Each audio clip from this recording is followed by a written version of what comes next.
Hello friends, good morning, salam, namaste, whatever you feel connected with. Hope you all are fine. तो मैं Ejaz Ahmed from skill India YouTube channel से आज हम आपको बताएंगे कि एक क्रेन का इंस्पेक्शंस कैसे करते हैं। एक्चुअली प्लांट कंस्ट्रक्शंस फेज़ के दौरान बहुत सारा लिफ्टिंग ऑपरेशंस होते रहता है जिससे कि हम लोग को क्रेन हायर करना पड़ता है और ऐसा कोई दुर्घटना कोई एक्सीडेंट ना हो जाए इसके पहले उससे उसका इंस्पेक्शन किया जाता है। तो चलिए आइए आपको बताते हैं कि इंस्पेक्शन चेक पॉइंट्स क्या क्या होता है और कैसे हम लोग करते हैं। तो जैसा कि एक सामने एक क्रेन खड़ी हुई आप देख रहे हैं, ये स्मॉल वर्जन ऑफ क्रेन है जो फराना कहलाता है। इसका कैपेसिटी F15 मतलब ये 15 टन कैपेसिटी है। तो अगर इसका 15 टन कैपेसिटी है तो ज़रूरी नहीं है कि 15 टन लिफ्टिंग कर सके।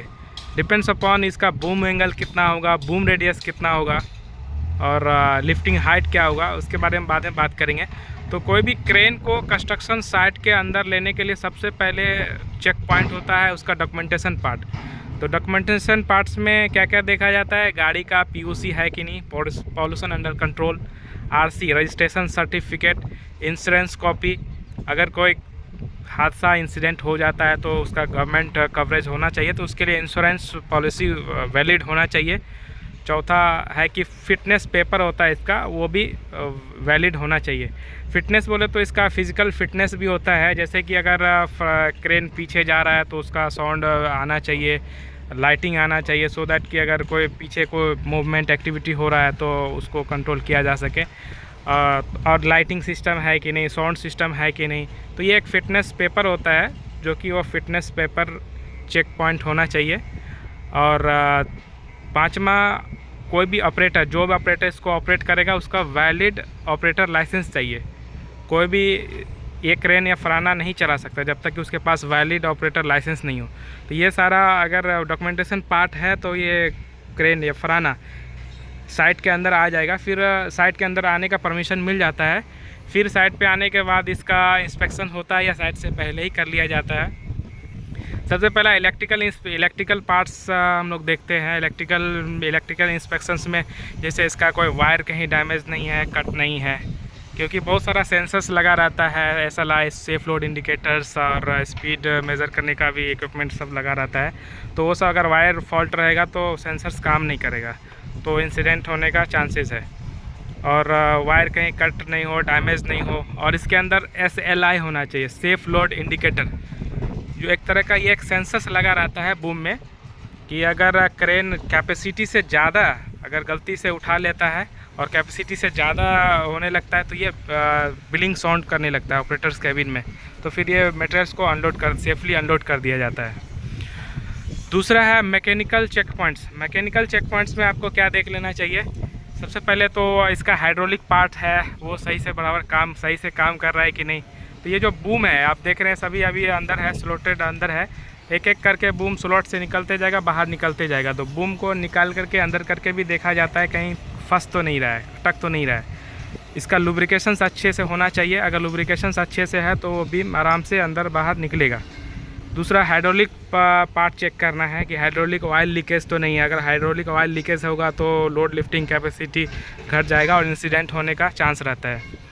तीसरा, ये जो आप रोप देख रहे हैं जिससे हुक हैंग है, तो वो रोप का भी कंडीशंस चेक करना बहुत ज़रूरी रहता है, क्योंकि अगर ये इसका 15 टन की कैपेसिटी है और सारा बूम अंदर लेने के बाद हम अगर 10 टन भी उठाते हैं, अगर रोप का कंडीशंस ख़राब रहेगा, कोरोडेड रहेगा, जंग लगा रहेगा, कट मार्क रहेगा, तो 50% से ज़्यादा चांसेस है कि वो लोड कोलैप्स हो सकता है, हादसा हो सकता है। तो रोप कंडीशन, ये लोग रोप कभी कभी 6 महीना साल भर पे इंस्पेक्शंस करने के बाद चेक करते रहते हैं, तो ये रोप का भी कंडीशंस देखना रहता है। और उसके बाद इसमें एक लोड चार्ट लगा रहता है, हर एक ऑपरेटर के केबिन के अंदर एक लोड चार्ट लगा रहता है। ये लोड चार्ट बहुत काम का चीज़ है, ये आपको दिखाएगा कि कितना लिफ्टिंग रेडियस में, कितना लिफ्टिंग हाइट पे और कितना बूम एंगल में सेफ वर्किंग लोड क्या है, कितना इरेक्शंस कर सकते हैं, ये आपको दिख रहा होगा। Anyway I will present it on screen. और इसका आउटरिगर्स निकल रहा है सही से कि नहीं। आउटरिगर्स बोले तो इसका पैर होता है जो पैर फैला करके जो हाइड्रोलिक जैक लगाते हैं। फिर इसके ऊपर एक काउंटरवेट भी रहता है कि अगर ज़रूरत से ज़्यादा, कभी कैपेसिटी से थोड़ा सा ज़्यादा अगर इरेक्शन कर रहे हैं तो पीछे काउंटरवेट डाल दिया जाता है।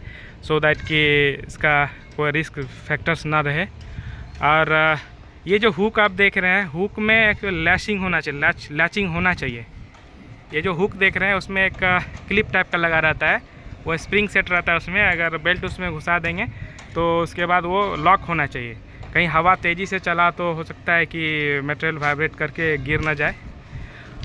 ये रहा क्रेन्स का इंस्पेक्शन। उसके बाद आपको लिफ्टिंग टूल्स जो है, जो भी आप इसमें बेल्ट लगा के कोई मटेरियल एरेक्शन करेंगे, डिसाइकल होगा, सेलिंग रोप होगा या लिफ्टिंग बेल्ट होगा, उसका भी इंस्पेक्शंस करना ज़रूरी रहता है। और उसका एक थर्ड पार्टी इंस्पेक्शंस होता है, उसका सर्टिफिकेट्स होना चाहिए। आप अपना मटेरियल को खुद चेक नहीं कर सकते। अगर आप चेक कर रहे हैं तो आप उसको सर्टिफाई करेंगे भाई सही है। अगर सही है, पैसा बचाने के चक्कर में ओके बोल दिए, अगर कुछ हादसा हो जाता है तो बहुत बड़ा मैटर हो जाता है। तो इसके लिए बड़ी बड़ी कंपनी में थर्ड पार्टी इंस्पेक्शंस होता है लिफ्टिंग टूल्स एंड टेकल्स का, जैसे लिफ्टिंग बेल्ट हो गया, डिसाइकल हो गया। अगर कैपेसिटी से बाहर रहता है, अगर कोरोडेड रहेगा, कट मार्क रहेगा, जंग लगा रहेगा, तो उसको रिजेक्ट कर दिया जाता है। तो ये रहा फराना या क्रेन इंस्पेक्शंस के बारे में, एक स्मॉल वर्जन ऑफ फराना है। और ख़ास करके अमूमन सब यही पॉइंट्स होता है अगर ब्रा क्रेन का इंस्पेक्शंस करते हैं तो ये रहा क्रेन इंस्पेक्शंस के बारे में all about. Thank you for watching till the end. और अगर ये वीडियो हेल्पफुल लगता है तो please like, subscribe and share.